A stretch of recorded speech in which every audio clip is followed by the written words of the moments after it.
എങ്ങനെയായിരുന്നു നബിയെ കാണാൻ?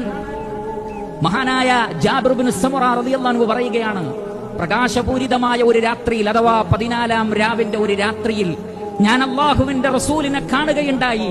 ഫജഅൽതു അൻദുറു ഇലൽ ഖമർ വഇലാ വജ്ഹി റസൂലില്ലാഹി സ്വല്ലല്ലാഹു അലൈഹി വസല്ലം വകാന ഇൻദി അഹ്സന മിനൽ ഖമർ. 14-ാം രാവിലെ ചന്ദ്രനുള്ള ഒരു രാത്രിയിൽ റസൂലുള്ള എന്റെ മുന്നിൽ. ഞാൻ ചന്ദ്രനിലേക്കും നോക്കി, നബിയുടെ മുഖത്തേക്കും നോക്കി.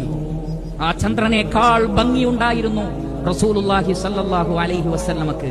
കഅബ് ഇബ്നു മാലിക് റളിയല്ലാഹു അൻഹു പറയുകയാണ്, അല്ലാഹുവിന്റെ റസൂൽ ചിരിച്ചാൽ ഹത്താ കഅന്ന വജ്ഹഹു ഖിത്അത്തുൻ മിനൽ ഖമർ, ചന്ദ്രന്റെ ഒരു കഷ്ണം നബിയുടെ മുഖത്തുള്ളത് പോലെയാണ് നബി സല്ലല്ലാഹു അലൈഹി വസല്ലമ ചിരിച്ചാൽ.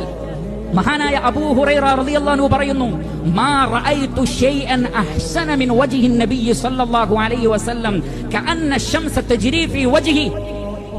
അബൂ ഹുറൈറ റളിയല്ലാഹു അൻഹു പറയാണ്, അല്ലാഹുവിന്റെ റസൂലിനേക്കാൾ ഭംഗിയുള്ള അഹദൻ എന്നല്ല പറഞ്ഞത്, ഷൈഅൻ, ഒന്നിനെയും കണ്ടിട്ടില്ല.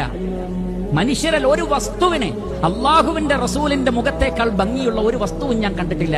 സൂര്യൻ നബിയുടെ മുഖത്തുകൂടെ സഞ്ചരിക്കുന്നത് പോലെ സല്ലല്ലാഹു അലൈഹി വസല്ലം. അത്രയും ഭംഗിയായിരുന്നു റസൂലുള്ളാഹി സല്ലല്ലാഹു അലൈഹി വസല്ലമക്ക്.